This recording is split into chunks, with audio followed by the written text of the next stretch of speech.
seconds once I hit the record button here. All right, welcome to our part 2 of our review and benchmark of 2016 as part of our I should say prep work for our 2017 business planning webcast series, which will start actually on Monday on the 19th. So a couple things real quick just to move this along. We do have 10 more elements to benchmark. So just as a quick heads up, this call may go to an hour and 15. Depending on how I want to move things along. So I just want to give everybody an element on that. Part 1 is available on my YouTube channel, Coach Joe Lucas. You can go look at it there. I think we already sent a link out in this invitation, and there's also a link inside of PracticePower under the live event. So again, there's a lot of different places to go get this. And for those of you who've been around, this is exactly, for those of you who will be joining us next week, this is exactly the process that we're going to use to methodically and systematically go over each one of the modules as I walk you through it, all 8 over 3 days on our business planning process. We'll be able to take questions when available, and just to remind everybody, we are recording this also. I plan, because I have a trip in just a few hours, as a matter of fact, I plan to make sure that we get this up on YouTube as a replay going forward. So a couple things real quick. Next week, Monday, for those of you going to join us on the 19th for the business planning webcast series, I go live and launch the actual planning process at noon. Registration and kind of tech checks and things like that, 11:30 I'll be here. So make sure we're all set up. If you got to get your PDFs, if you got to log in, whatever you need to do, this will be your opportunity to just kind of check out, make sure we're good to go. If you're not an Elite Access member, my recommendation: don't wait till 12:01 on Monday to say, hey, I want to upgrade. All right, it takes my team some time to go do that. It's not instantaneous, right? We have to go get it and then do some work behind the scenes here. So I would say the rest of this week, over the weekend, check your status on PracticePower Academy. Make sure there are no surprises, because there'll be, and it's not a big lag. It's maybe 30 to 60 minutes, but there's a lag nevertheless of getting things handled for us. I just want to make sure everybody's on the same page on that going forward. And as I've said, you don't have to be an Elite Access member. You could join us, hang out, take your own notes, do whatever you want to do. Totally fine with that. My gift to everybody. So with that being said, let's get back into our benchmarking as we go forward. So where we left off, next benchmark, and so again, just as a quick note to everybody, let's do this. You all are seeing my screen, hopefully, right? So a couple things. Number one is on PracticePower Academy, real quick, just so everybody knows where we're at. Mine is going to look a little different than yours, so just give me a second on this, because I got the administrator version. When you log in, you're going to see this, your dashboard, right? And where we're going to be in Business Plan Builder. And where we are today is Review and Benchmark. And last week we did all this fun stuff, right? And now what we want to do is continue on with Daily Game Plan. So I'm going to get into it right now. And for those of you here last week and those of you who are new here, so if you're new here and you missed part 1, hey, don't say, oh, well, you know what, I didn't see part 1, I'm not going to do part 2. Do part 2 now with us. Do it now, and then go back over the next couple days, maybe over the weekend, right, and knock out part 1. That way you get it all locked down for yourself, ready to go come Monday. So let's get into the next benchmark. Written daily game plan each day. So, you know, what I always look for, again, on a scale of 1 to 10, right, 1 being interesting concept, 10, no 10s here, right, subjectively give yourself a score, is how consistent. And you know, to me, having a killer daily game plan once a week doesn't work. I care most about consistency. Whether you do your daily game plan in PracticePower Academy, whether you put it on a spreadsheet, whether you have it in your CRM, hey, whether you got, you know, a piece of paper and a pad and you're writing stuff down and you're dealing with it every day, I don't care how you put it together. Consistency is what we want every day, 1 to 10. And then I want you to go through the questions, right? Why? So why a 4? Why a 5? Why an 8? Why a 2? And when I say be honest with yourself, I'm not asking you to be overly critical and beat yourself up, because that's not going to solve any challenges, right?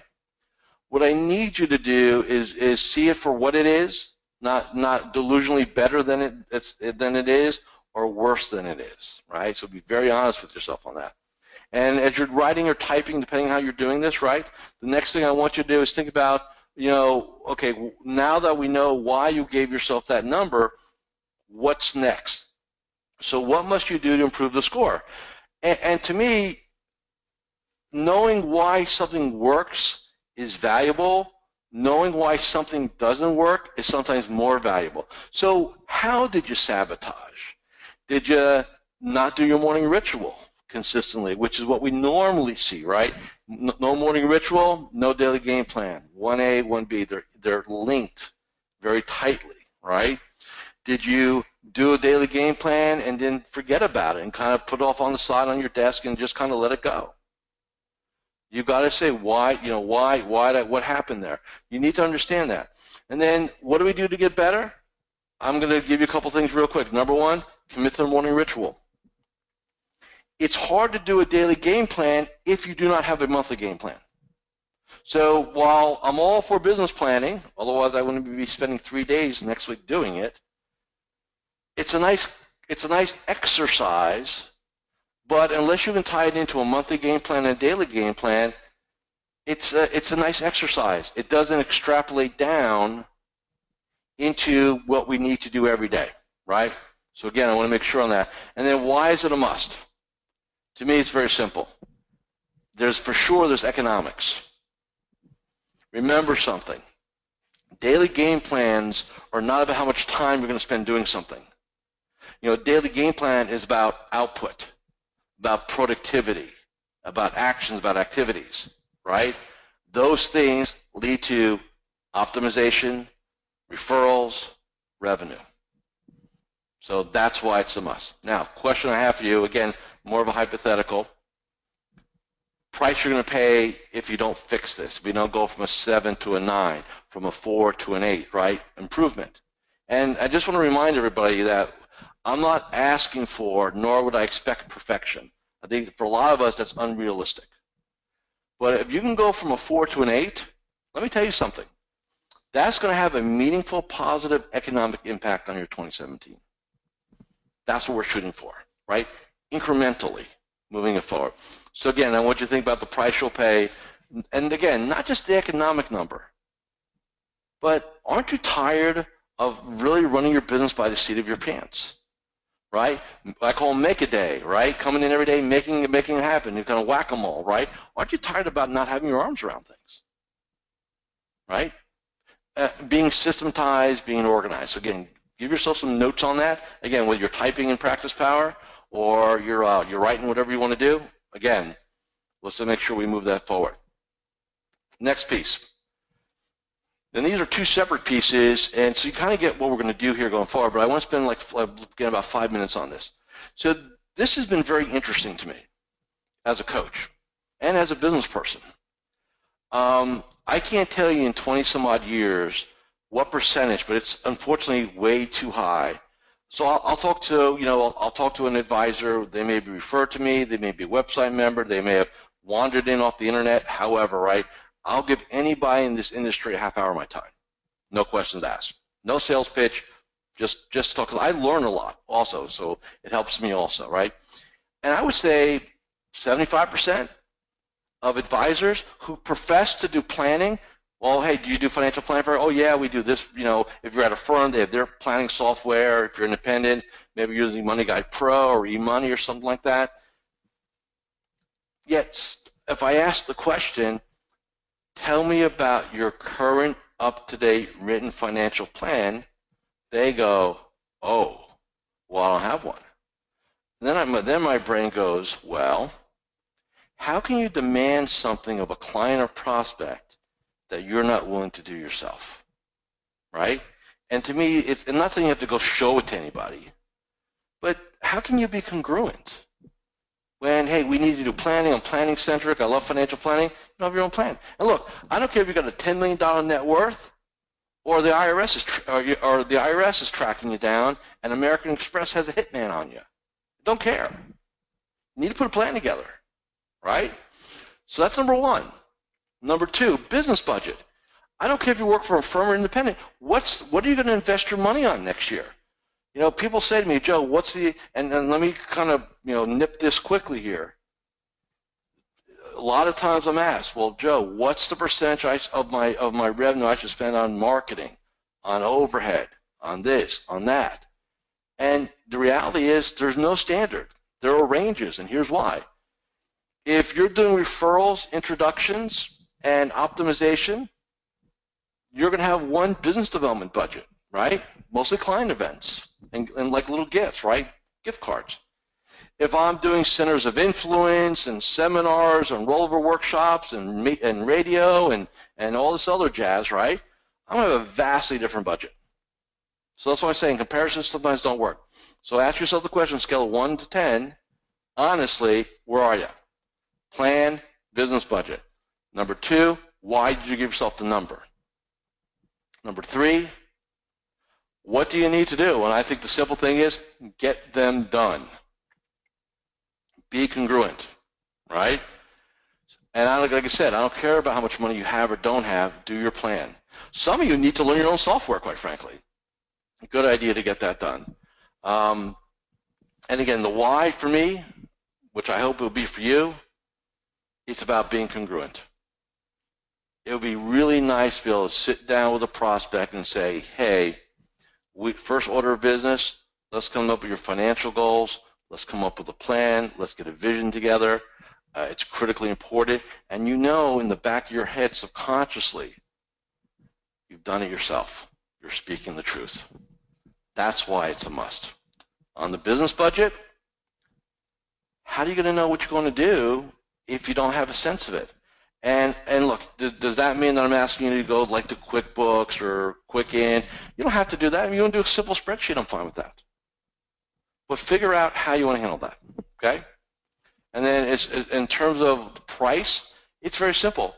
I know from my experiences that you're not nearly as effective as you can be because you're not as congruent as you can be. Congruency, again, for those of you who may not remember what that term is, congruency is about matching. Everything matches. You walk your talk. You say what you mean you're saying, right? There's no BS involved, right? Total congruency. The more congruent you are, the more powerful an influencer you are.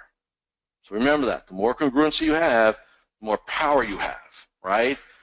And if you don't have it, guess what? If you're trying to BS it, lie, whatever you want to call it, I got news for you.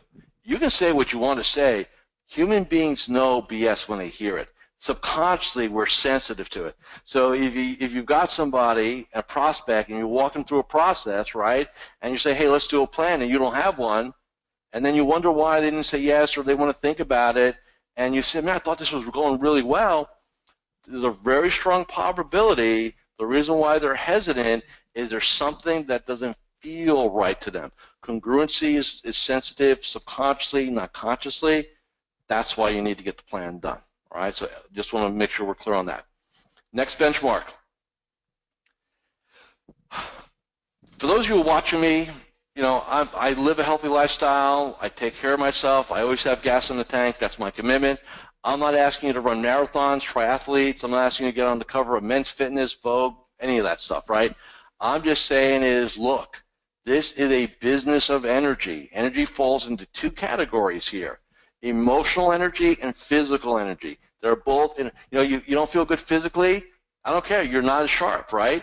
You don't sleep well, you're not as sharp. You eat, you know, you eat bad lunches, you're nowhere near as sharp as the afternoon, right? So ask yourself, where am I on a scale of 1 to 10? Again, I'm not asking you to put a 10 down. I'm not asking you to be an Iron Man or woman or anything like that. I just need you to have gas in the tank to execute what you want to execute. Some of the biggest, I'll say, challenges or the way a lot of advisors sabotage their vision of what they want to accomplish is a lack of energy to get stuff done, right? So you can sit there and put all the planning together, you can put all the morning ritual daily game plans together, put all that jazz together, and if you're taking a nap at 1:30 at your desk because you ate a Happy Meal, guess what? Plan doesn't matter. I have clients, and I can articulate this congruently, who have made health a high priority, gotten their act together, finally made a decision, lost 20, 30, 50, up to 100 pounds, and turned around their businesses. Now, did they get any smarter? No. They got more energy, and they actually went and did the things they said they wanted to do, right? So where I cannot, listen to me very clearly for everybody's here, I cannot sit there and say, go get a CFP, make more money. Go get a CMA, make more money. Go get a CFA, make more money. Lose 20 pounds, make more money. Get healthier, make more money. I can absolutely, unequivocally tie those together. I can on the designations. Okay? So again, why the score? What must you do to improve it? Well, look, I'm going to say something that's going to sound common sense, but it's important to say here. One of the things you can definitely do is don't dig a bigger hole for yourself in the holidays, right? Here we are, really on the cusp, right, of the end of the year. We all know what happens, and we were all, look, I'm as guilty as everybody. And, my goal is not to get healthier around the holidays. My goal is not to go backwards in the holidays. So I go into this January, right, with less of a hole potentially to dig out of. So think about how you want to handle that, and what do you need to do. I know it's some of you are going to sit there and say, Joe, it sounds nice, but I don't have time. I'm busy. I can't get to the gym. Hey, you know what? I understand that. You can definitely watch what you put in your mouth. You can go for a walk in the morning as part of your morning routine. One of my real quick story, and then I want to finish the rest of the questions and I tell the story. Got a client, great client. In fact, his partner is joining us today. I'm not going to say who. And, he has this treadmill. And the treadmill, for a lot of people have treadmills or Bowflexes or steppers, right? They become really expensive clothes hangers. Put stuff on, right? And I said to him, I said, look, you got this damn thing. You do it does nothing for you, and he likes to read. I said, well, because he reads research reports. That's his thing, okay?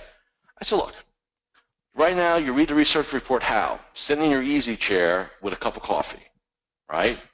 Why don't you get off your tail, get on the thing 2 miles an hour. You're not going to even break a sweat at that. And read. Get your eyes used to reading when you walk, right? And that's what he's done. So my point is be creative. Find a way. I'm not asking anybody here to spend 2 hours in the gym doing crazy stuff or CrossFit or anything like that. Just understand that I'm telling you, if you're younger, you're going to make more money, and if you're not as younger, right, guess what? You can stay in this business longer at a higher level. You don't have to retire. You'll be great. So make it a priority. It's one of the things that I track with my clients. We talk about it. I'm not a fitness coach. I know the P&L. This will make you more money, right? So make sure everybody commits to that. Next benchmark. Now, here's the good news. The written marketing and business development plan, we're going to cover 21st, Module 8, how we drive business, right? And I don't want to get into the details here because we're going to save it for next week, but here's the thing. Do you know how you want to drive business? In terms of not just, putting stuff out there on social media, and I'll get into this next week. There's a lot of noise around content and social media and all that. You got to remember this. That all that's nice and keep you busy, right? But where do you get paid?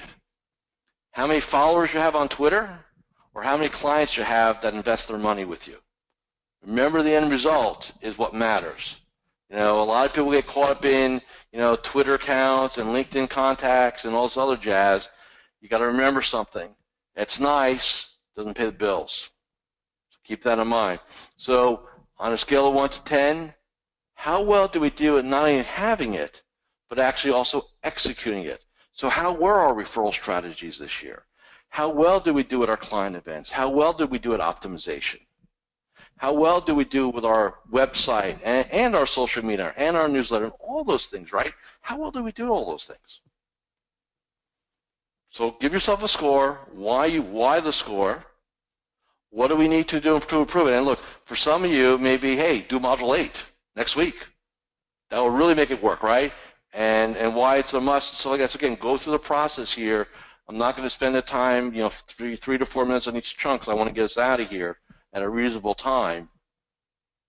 But I want you to really think about how well did you do and why did you give it your score, okay? And just as a sidebar real quick, the reason why I go through the time and energy of putting review and benchmarks together and all that, a couple things. Inside of how you answer the questions and what you write in these boxes is really the key for making next year happen for you. Because I will sit here and say to you that if you can improve each one of these numbers by 2, from a 6 to an 8, 7 to 9, so on and so forth, just 2, over all these areas, you'll have the best year ever because you'll be where you need to be. Again, this is a simple business that is not easy, that a lot of us smart people try to make overly complex. And it does not have to be that way. So let's get on to the next benchmark. Now I know some of you sit there and say, well, here it is, the self-serving. Here's Joe's self-serving benchmark, right? First off, if you're here, whether you're a paid member of PracticePower Academy, hey, you're investing your time to be here. So guess what? You're here. A couple things. And I will talk about this in module number 4, I do believe, the personal development game plan. So a couple things. All of you need to have a written personal development game plan, which we will do next week, and invest in personal development / coaching / whatever. My rule of thumb is very simple. 5% of gross, 10% of net, line item budget, going back to the business budget, right? Making me a better me.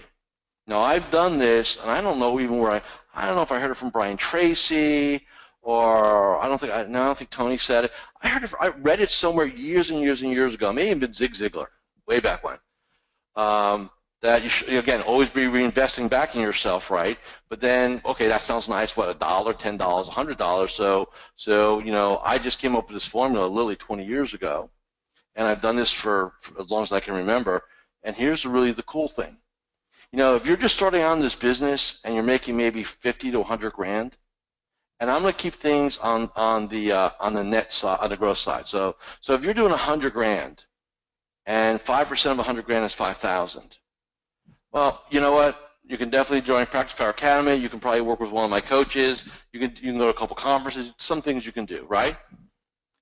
You take that 100 grand, now you make it 500 grand. Well, now I've got $25,000 to invest. You go to $1 million. Well, now I've got $50,000 to invest.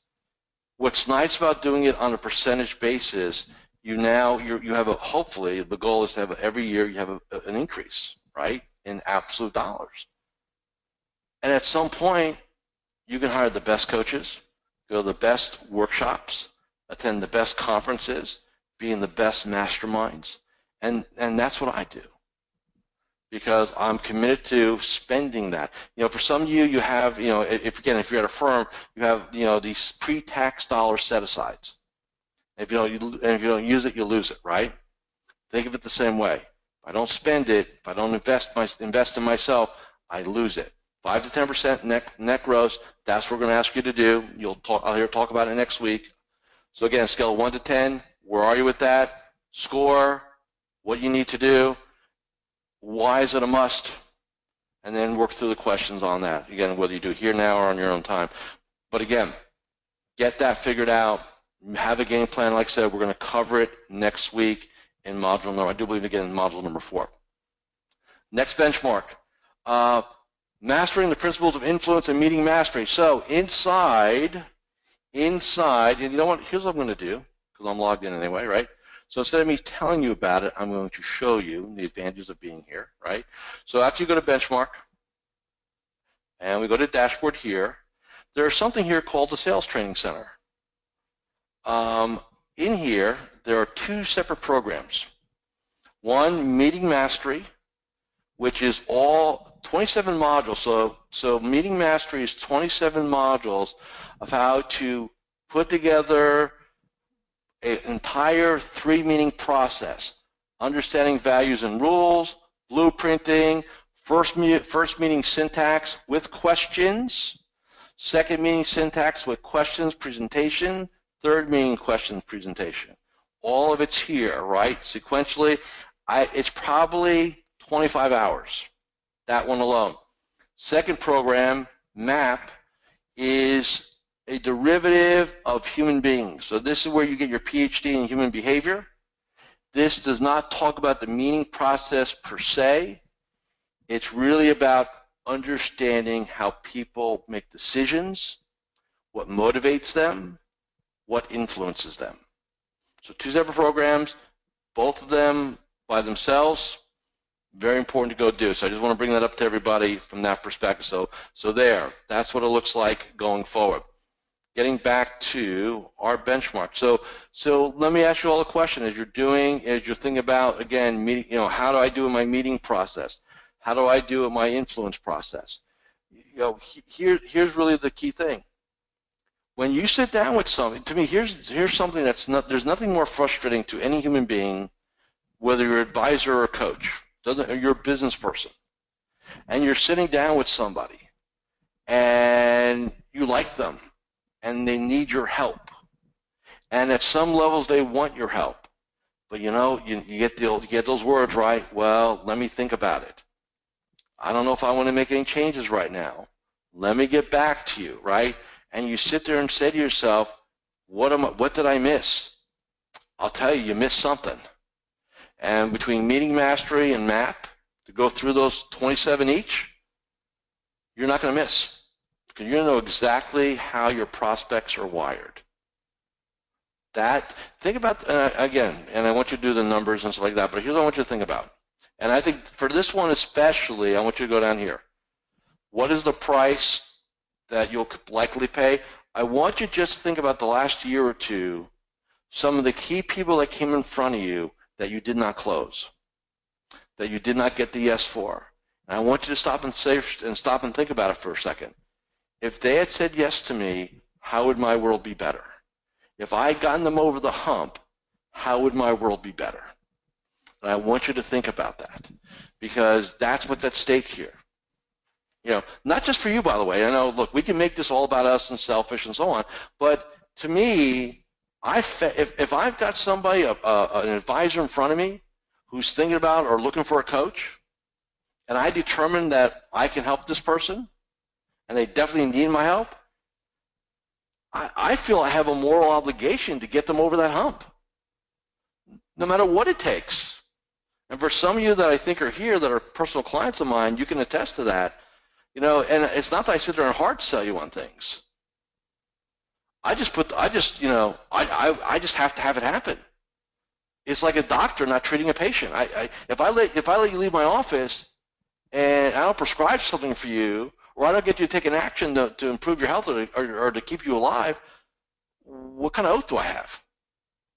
And I know that sounds maybe kind of high and mighty, but I really believe that.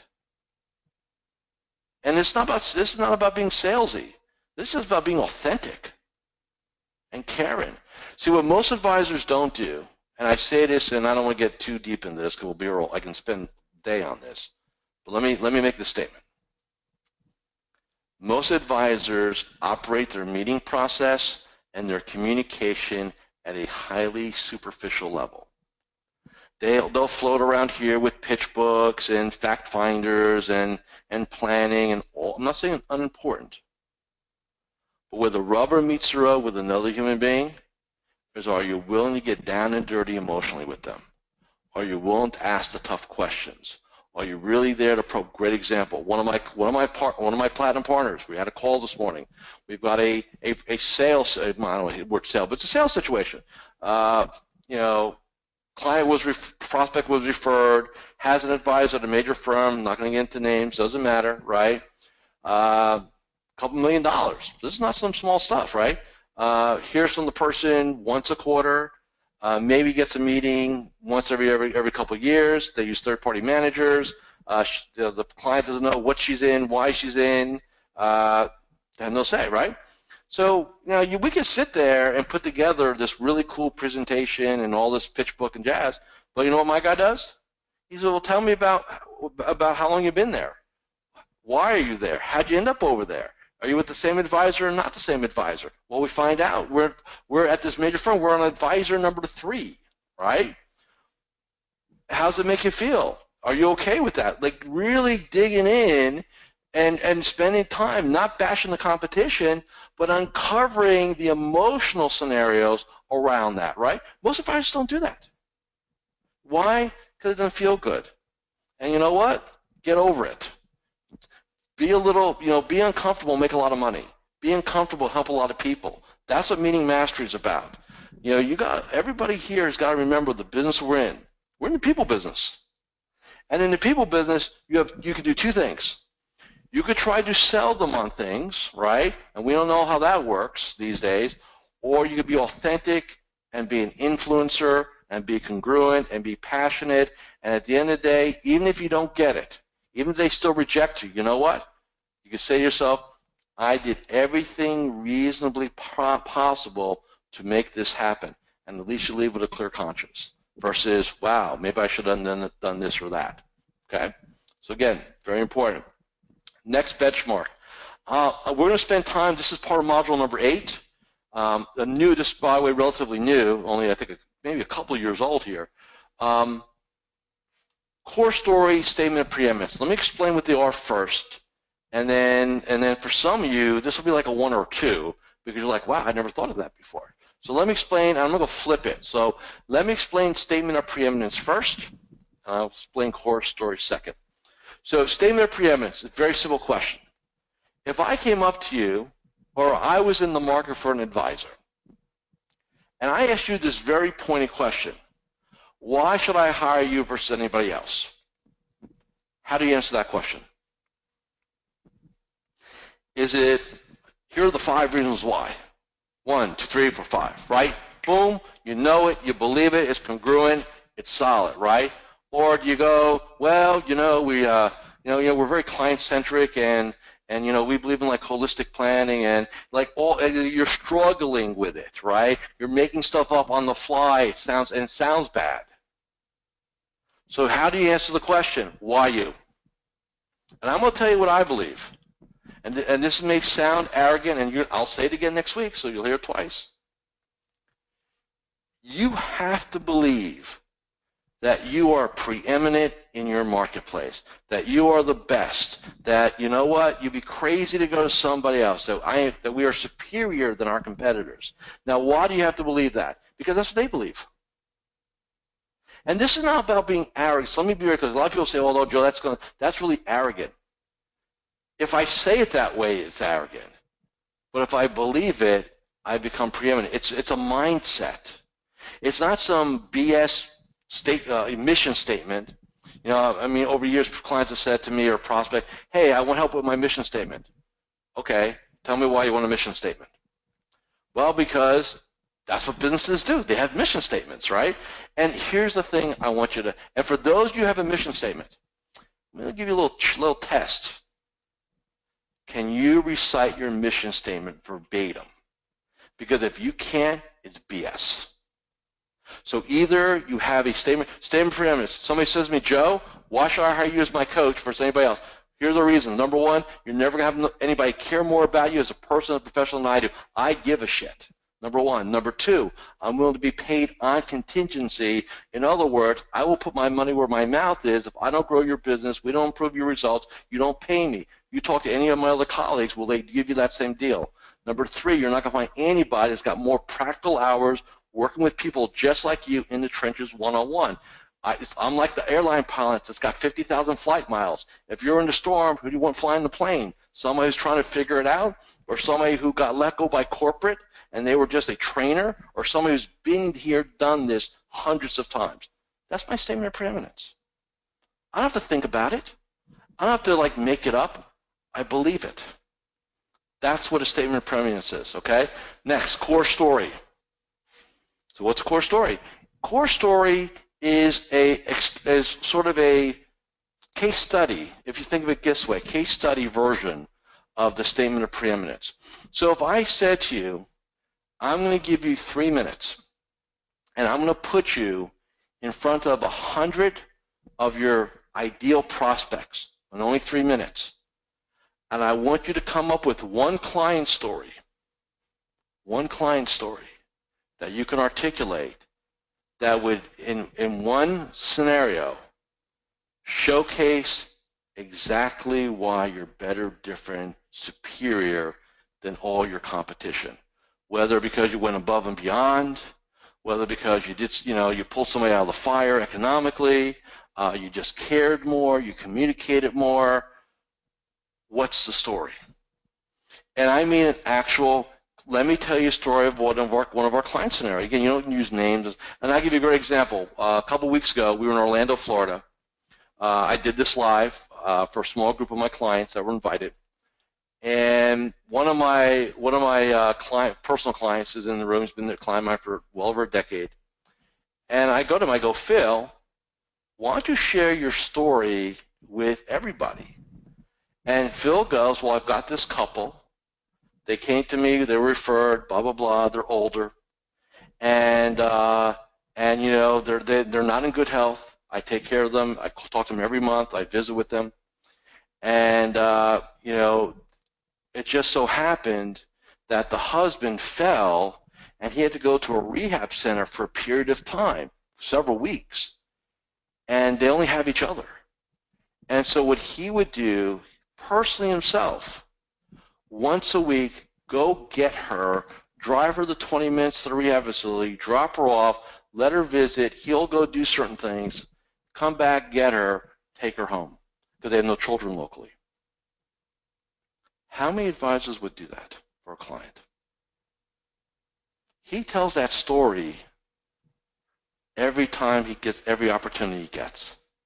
Because somebody says to me, hey, tell me about your firm, tell me, hey, we're talking to other people, and he starts talking about his core story. He starts talking about his statement of preeminence, right? That, hey, one of the things we do, we treat clients like family. We really believe in that. And he said, let me give you an example of why we say that. And he tells the story, and he said, look, you can talk to them. I'd be happy to give you their number. They'll, you talk to them, they'll be a reference, and that blows people away that he would do that, right? That's what we're talking about here. Not some mission statement that you ripped off somebody else's website that you don't even know what the hell it says. Something really meaningful, okay? That's what a core statement of preeminence is. Next benchmark. Oh, I'm all fired up now.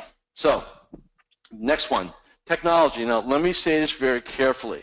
I know who's here, and I know who will be here next week. We have people that are independent who can kind of, work with best of breed, right? The best CRM, the best rebalancing software, the best planning software. Others of you are in firms, and well, I'm not going to get into it here.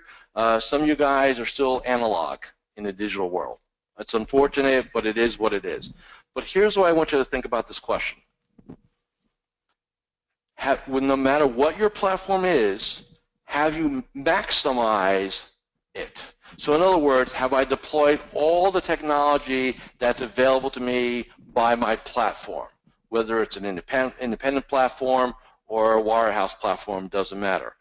Couple things, can I work remotely?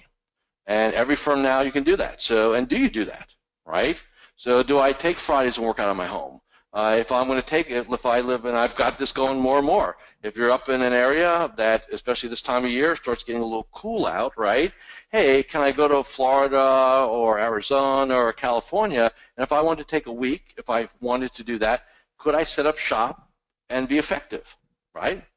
And then for some of you who are out there independent, hey, are we paperless? Are we in the cloud? Right? One of the rules that I use, and I don't have it here, my computer's not here, unfortunately. I have it here, is, here's my test. Could you take your computer, whether it's a notebook, notebook, laptop, or a desktop, could you take it and literally throw it out the window? Go down to Best Buy or wherever you want to go, right? And get one and be back in business within an hour. Everything's there, everything's in the cloud, all set, right? Technology matters, because here's the thing. Technology, most of us will look at it as a little bit of a pain in the tail, right? But here's the reality of it. When properly executed, the right technology is liberating. It untethers you from your office. You now have the availability to work anywhere you choose, right? And look, and if you're not doing this, I'd highly recommend you test some things, right? Work from home, work from Starbucks for a couple hours. Change it up a little bit, right? Very important to go do that. So, again, think about how am I delivering technology? And not just technology in terms of practice management and all that, but marketing, business development. Some of you now have access to Facebook ads. Some of you can do video blogs, right? Podcasts. All these things, and are you embracing them? Are you doing, you're really saying, hey, I know what I'm doing today, but how do I raise the bar? How do I go from a 4 to a 6 to a 7, right? And work through all that. That's what you need to take a look at, is where do I get better? Where do I get more leverage, right? And for some of you, very simply, it's learning and mastering your CRM, your contact management, right? Whether it's Redtail or Salesforce or Act or Broker Assistant or SmartStation or the dashboard or this or that, it's mastering the CRM is a great first step, because at the end of the day, that's the central nervous system of your business. And some of you use your CRMs like just giant Rolodexes. I got information in there, but none of your touch-base calls set up, none of the review cycles are set up. It's just like you're playing with it at a level 4-3 when you need to be an 8. I need you to really get your arms around that, all right? So technology, we will cover that. That is a theme that comes throughout the entire next week, right? So we'll cover the depth and detail, but I want you to give yourself an adequate, honest assessment. And again, CRM, do I work remotely? Do I know my platform? All right, very important. Yeah, 2 more. So benchmark, have the right team and platform in place to achieve your goals. So let me explain team first, because most people think team is my assistant, right? Or my so I want you to think, and if I had the whiteboard up, which by the way I'll have up next week here, and I'll be drawing and stuff. I want you to think of team as concentric circles, okay? So the inner circle is your direct team, business partner, assistant, whatever we have, right? So think directly. Then I want you to go out another layer. Who's on the next layer? That's your extended team. If you're inside of a firm, right? People around the branch, people in the home office, things like that, right? So you look at that. Then the third level is my level, right? That's your coach, your consultants, your wholesalers, insurance specialist, CPA, estate planning attorney, that third tranche, right? So you need to look at all 3 of them and say, okay, do I have the right people, right? Do I have the right people in place? And I know some of you are going to sit there and say, well, Joe, I work at a firm. I can't hire fire. I said, okay, I understand that. Trust me, I hear that a lot. But how do you elevate your people?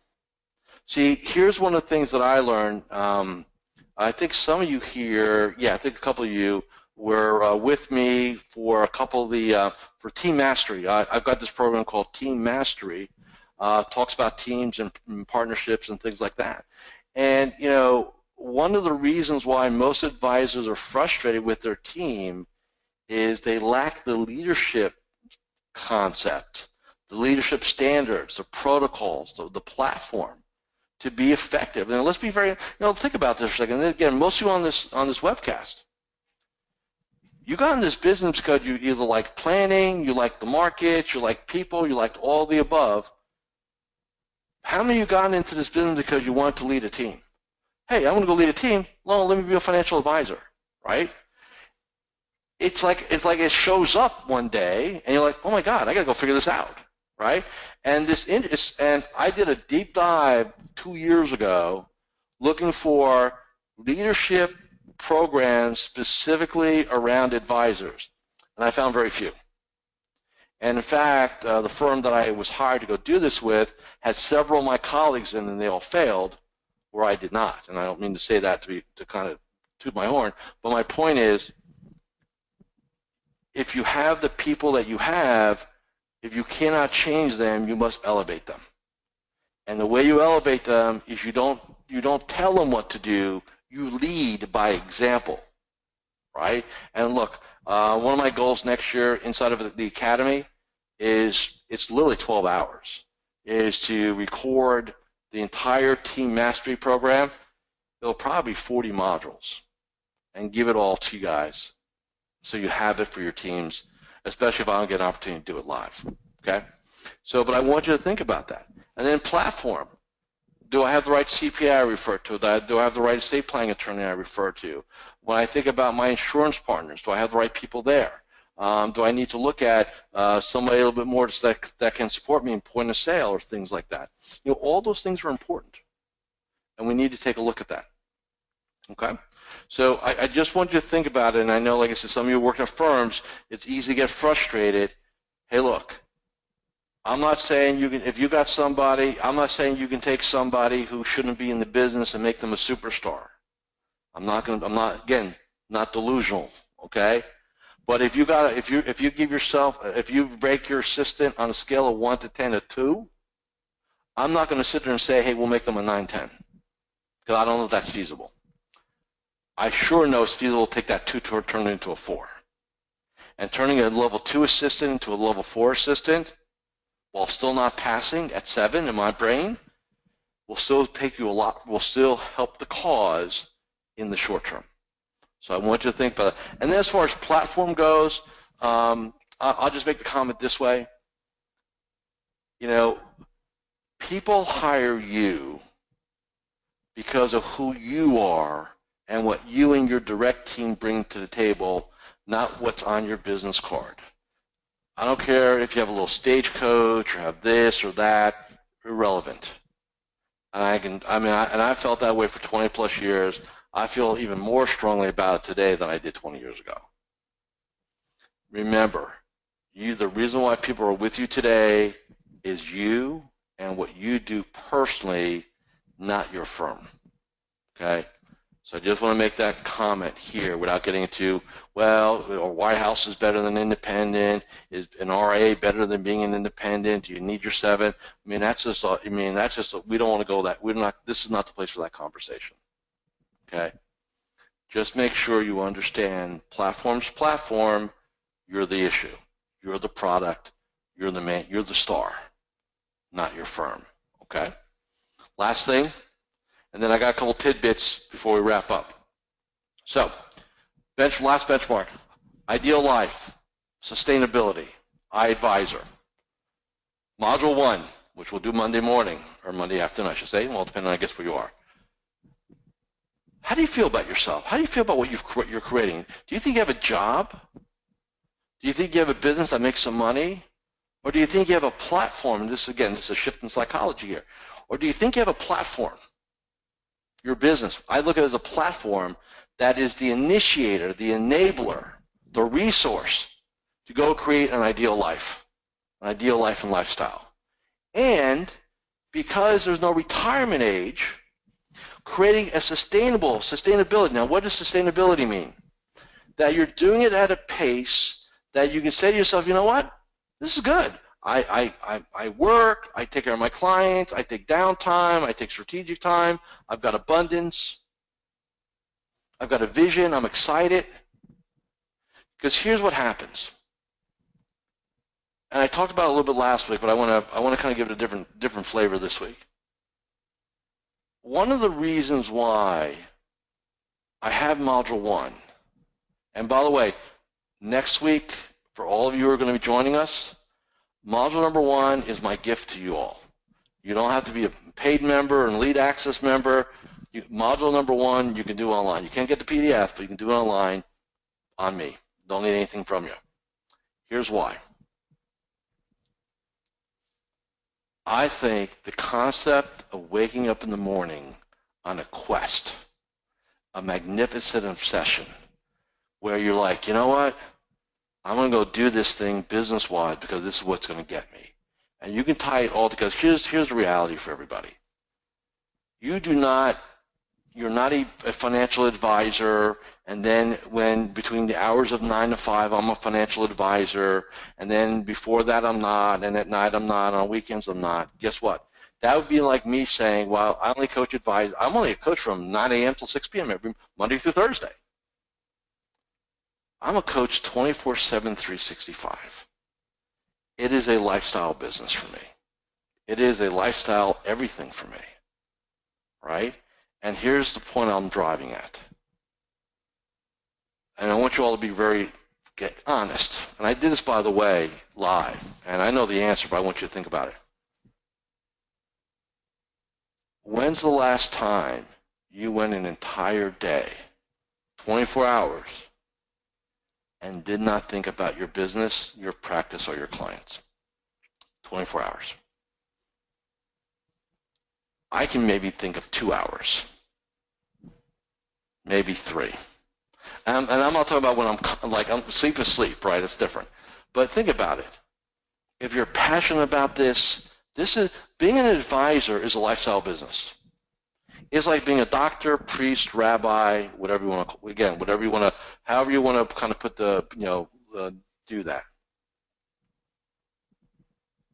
That's what makes it beautiful.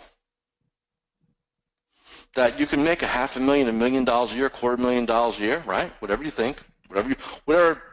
Here's the reality. Your income is, I want to say it this way because I'm going to say it next week again anyway. This year's coming to a close, a couple weeks out.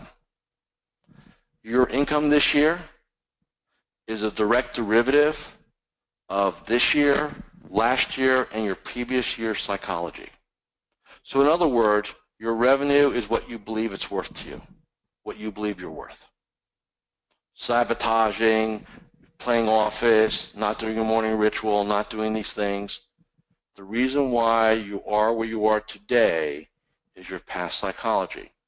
So going forward, and this has got all to do with ideal life, going forward into next year, if you want 2017 to be your breakout year or your best year ever or your turnaround year, again, depending on where you're at, don't be delusional and sit there and say to yourself, I'm just going to do a couple things a little bit better and that'll work.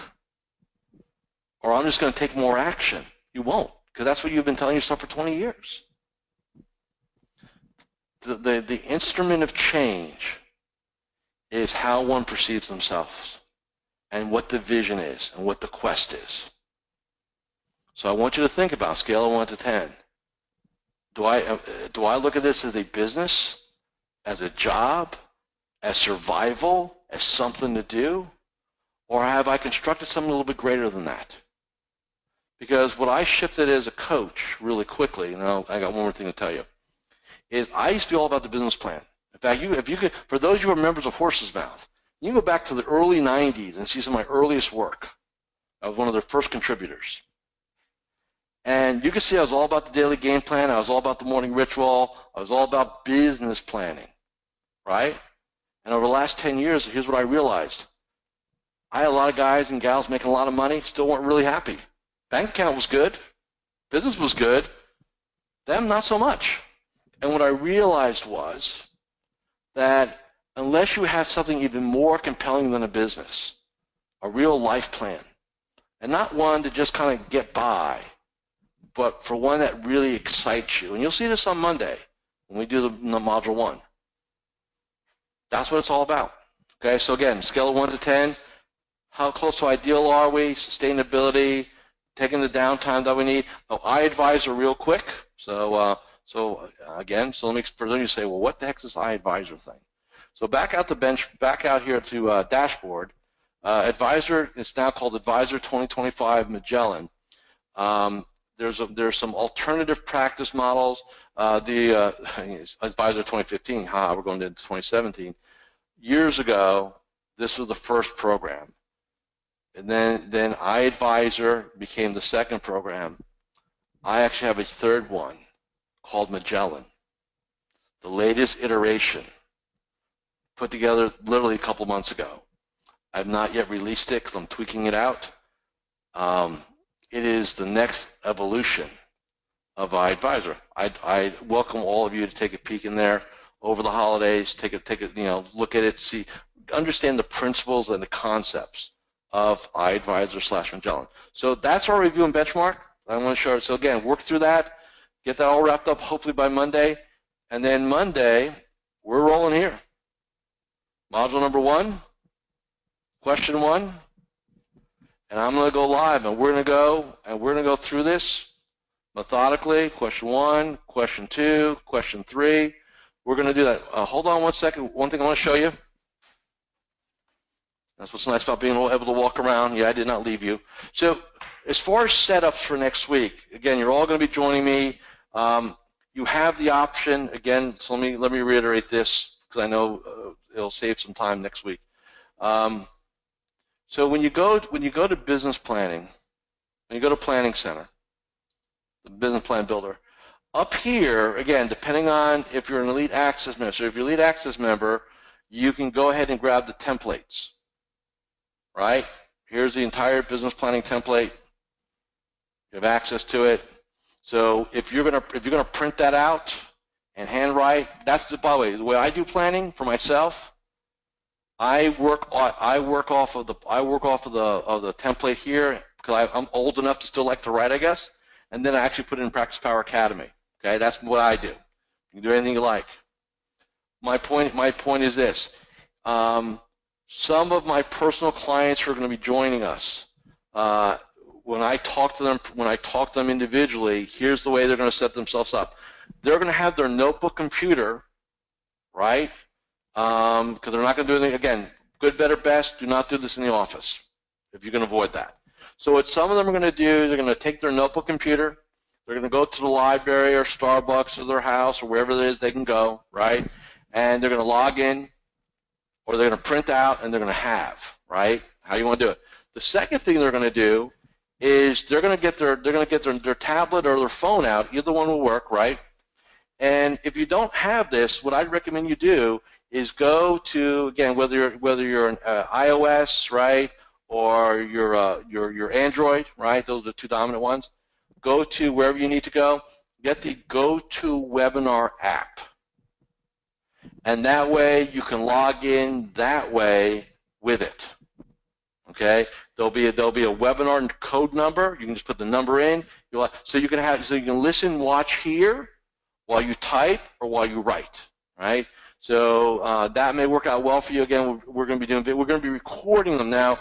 I did reach out to the GoToWebinar people real quick, or my team did. We are told that we can do a 4-hour recording.